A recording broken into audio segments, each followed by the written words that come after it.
सुनो, हाँ ये जो अपने पड़ोस में आलिया रहती है, हाँ। उसकी उसके हस्बैंड से लड़ाई हो गई है। यार इसका हस्बैंड हर वक्त इससे लड़ता ही रहता है। तो उसके हस्बैंड की कॉल मेरे पास आई थी। क्या कह रहा था तुमसे?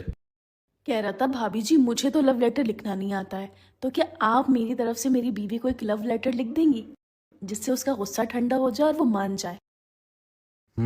फिर तुमने क्या कहा? मैंने तो जल्दबाजी में हाँ कर दी, पर तुम्हें तो पता है मुझे लव लेटर कहाँ लिखने आते हैं। पर मैंने सुना है तुम इन चीजों में बहुत माहिर हो। तो क्या तुम आलिया को एक लव लेटर लिख दोगे?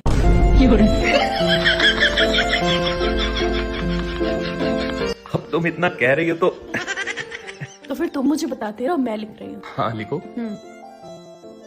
मेरी प्यारी आलिया। उसके हस्बैंड की तरफ से है ना।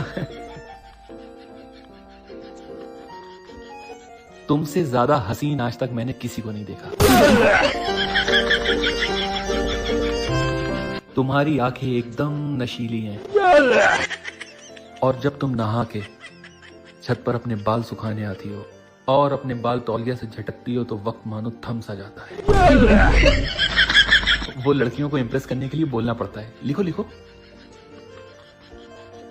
मुझे मालूम है कि तुम्हारी नई वाली चप्पल तुम्हारे पैरों को काट रही है, इसलिए मैं तुम्हें नई चप्पल ला कर दूंगा। एक मिनट, लेकिन तुम्हें कैसे पता कि उसकी नई वाली चप्पल उसके पैरों को काट रही है? वो मैंने कल उसे घर से निकलते हुए देखा था, तो बेचारी लंगड़ा के चल रही थी, तो मैं समझ गया उसकी चप्पल उसे काट रही है। और उससे पड़ोसी का खर्चा भी हो जाएगा।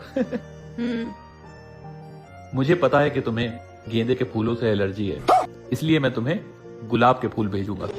अब तुम्हें ये कैसे पता कि उसे गेंदे के फूलों से एलर्जी है?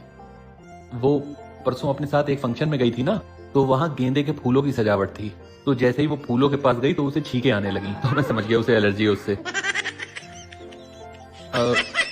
ठीक 3 बजे मैं अपने पड़ोसी के हाथ गुलाब के फूलों का गुलदस्ता भेजूंगा तुम्हारे लिए। तुम क्यों उसके लिए गुलाब के फूलों का गुलदस्ता लेकर जाओगे? अरे उन दोनों में लड़ाई हो रखी है ना, तो मैं उसके हस्बैंड की तरफ से गुलाब के फूलों का गुलदस्ता लेके जाऊंगा ताकि उसका गुस्सा ठंडा हो जाए। एक बात कान खोल कर सुन लो, कहीं तुम उसका गुस्सा ठंडा करते करते मेरा ना बढ़ा देना। नहीं नहीं नहीं, भरोसा रखो मुझ पर।